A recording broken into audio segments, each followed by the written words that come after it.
you're on the It Takes Guts tour with Superjoint, and it's only a short little 2-week tour.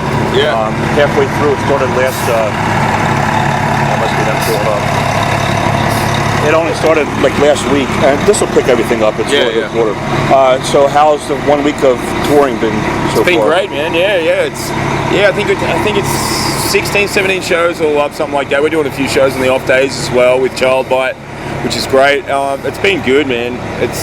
When Phil sort of offered us to do the tour with Superjoint, we were just like, how do you say no? Yeah, exactly. It was like a no-brainer for us. So now, when you guys, the new album out is Dead Set, and obviously that's on Phil's label, Housecore.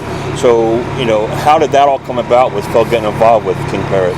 I think Phil must have caught wind of us somehow from our music videos and stuff that have kind of held us in good stead, sort of internationally, and sort of branching out of Australia, because a lot of it's really difficult for Aussie bands to get out of the country. It's the world's become a lot smaller since the internet and all that sort of shit, of course, and more bands are getting out. But it is, you certainly need to have something to get out, and for us that was typical. For us that was, our music videos really helped, and he caught wind of that and obviously liked the sound, and we try and.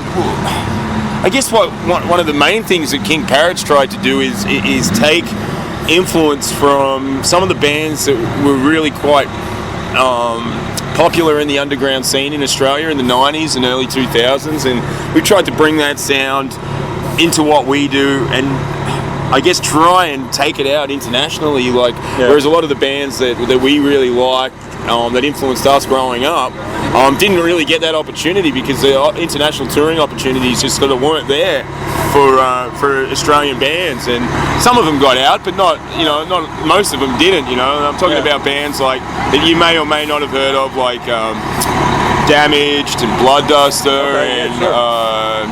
Blood Duster's a new one. Bremelin, Bean Flipper.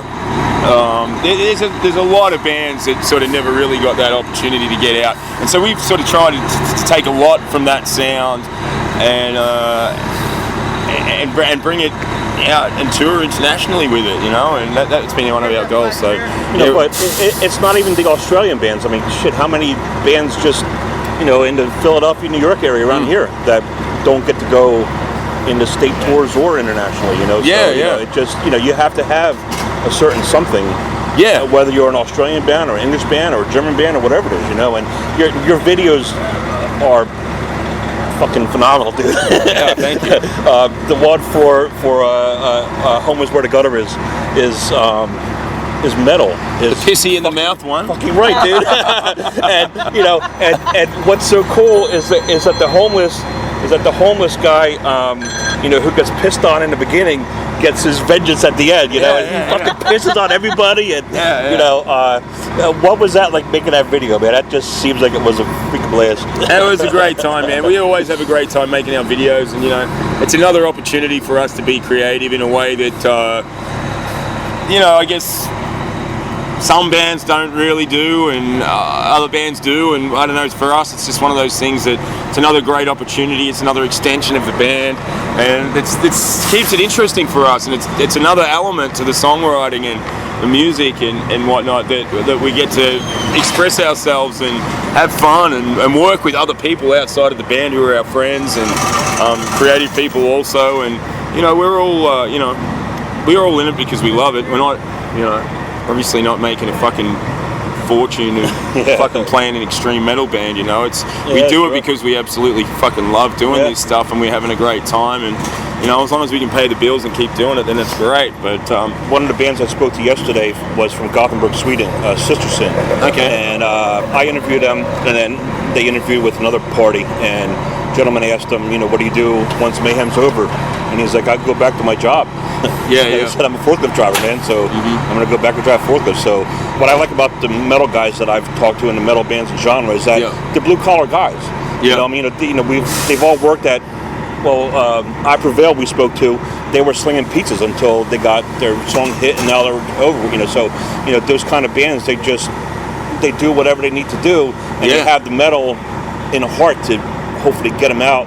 You know, and see the country, you know, see the world. Absolutely, yeah. And we were just, I guess we're one of those lucky bands that, you know, we worked our asses off in Australia when we sort of initially got the band going off the back of that first record, and we built up our following there, and, you know, we saved up enough money to get our first US tour, which was last year. And who was that with? That was with a band called Vatnet Visca from New England, and that was just.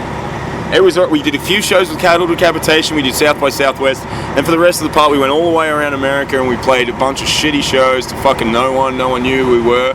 But you know what, it got us a manager over here, we got a booking agent, they saw our touring schedule, they saw that we did like 45 shows in like a couple of months, and that we were prepared to fucking your workers, do so it. It's not like yeah. And then we pretty much got an offer to come back a couple of months later, and we fucking grabbed it and we did it.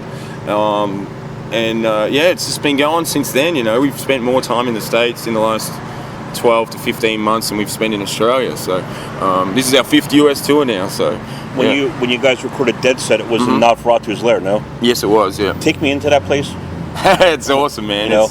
You know, I know Phil likes to incorporate some of his home life into some of his videos. Yeah. You know, so we've been taken in there, you know, in a couple little shots, but you know, being there in the studio, and how much was he a part of the recording process, and you know, what was it like to just record there? It was great, man.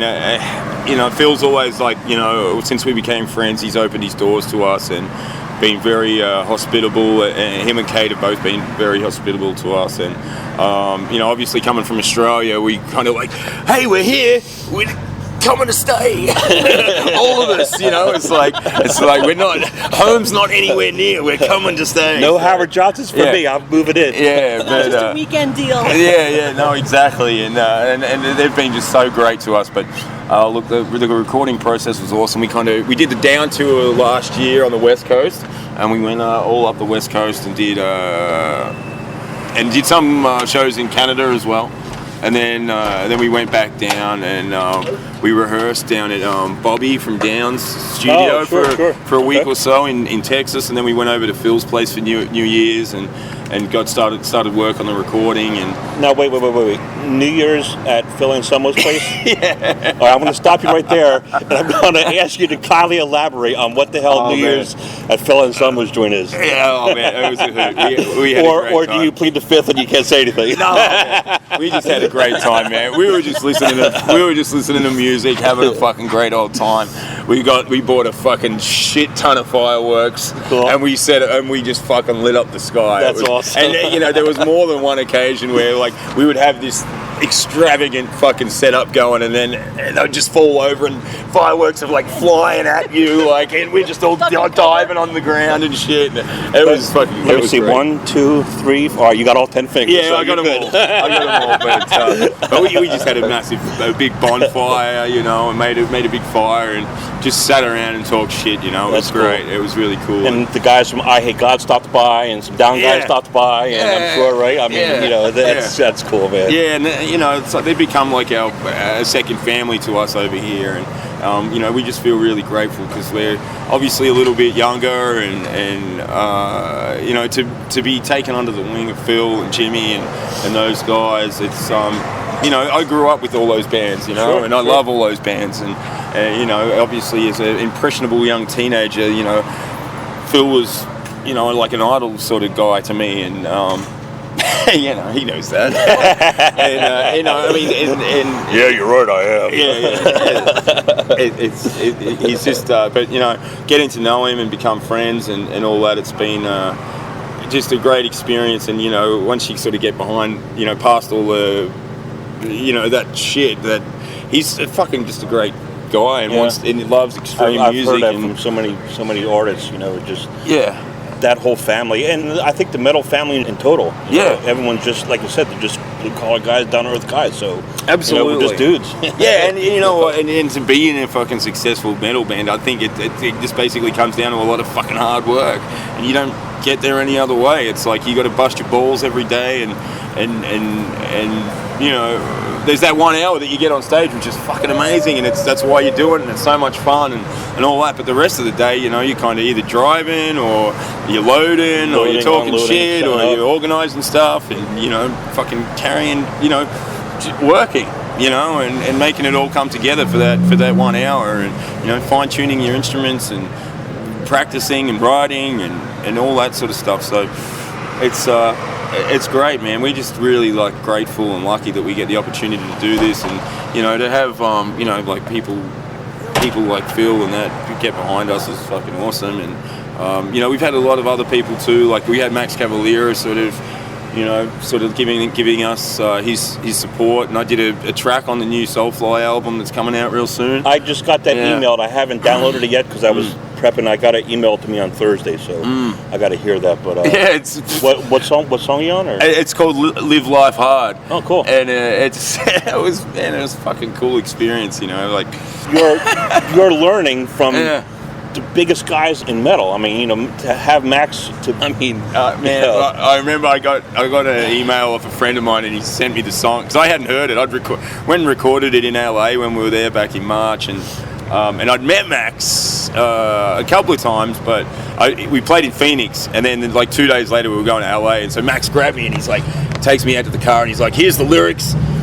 I want you to write your own verse, and this is how the rest of the song goes." And he pushes play, and we fucking listen to the song, and he's singing it to me, and I'm like, and then the song finishes, he's like, "You gonna remember it?" I'm like, "What?" Like, I've heard this song 3 minutes, 25 seconds? No. It was just one of those things where, you know, I fucking remembered it.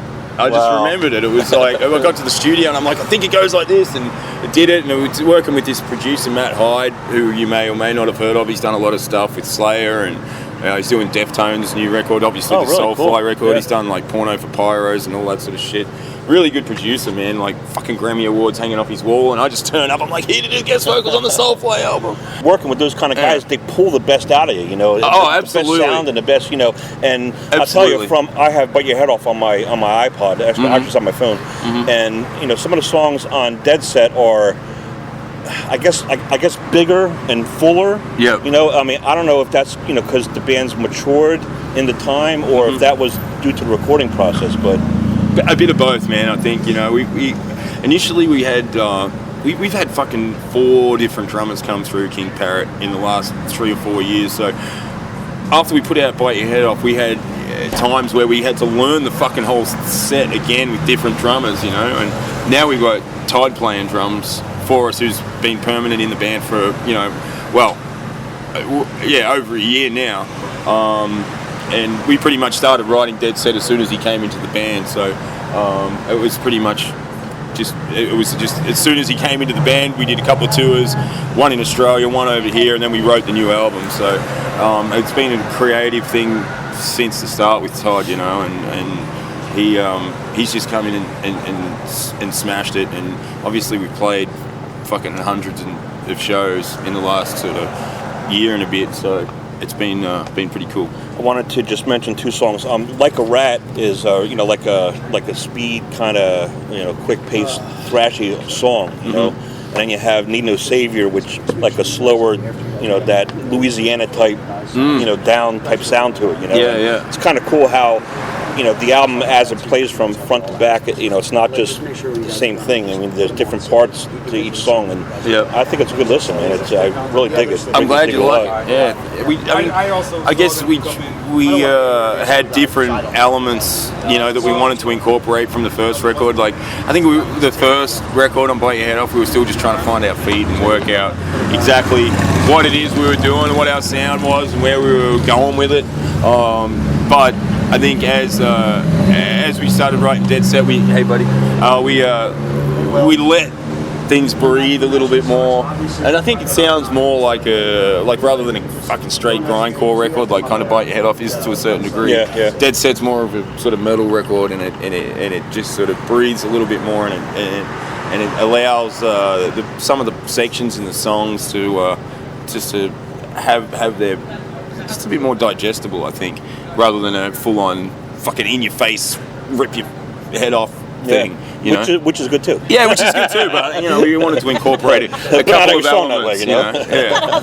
Yeah, we wanted to incorporate a few elements, you know, into it rather than just that sort of one. So yeah, I think it worked in that regard. And you know, I mean, we've all been doing bands and music for a long time, and we're lucky that, you know, at this stage of our lives that we've got a band that's actually been able to branch out, get out of Australia and start touring internationally. And you know, we're in it for the long haul. All the guys in the band have always been in it, doing it in one way or another for the last 15, 20 years. So hey, if you got Phil in your corner, that's pretty good, man. Yeah, it helps, man. It certainly fucking helps. And you know, we obviously, you know, get to play with Down. You know, like, dude, we were turning up in venues like the Fillmore in San Francisco and the Wilton in LA last year. And we're like, what the fuck is us, like a grotty little fucking grindcore band from Australia doing here? You know, and it was just surreal. You know, we get to play these fucking great venues, and then obviously coming out with Superjoint this time, it's like great, man, great experience. It's our direct audience. The people that are coming to the shows are fucking ready to party. They're ready to fucking throw down in the pit. And after these 2 weeks, what's next on your plate? So we are going home to Australia at the end of the month. We're going to do.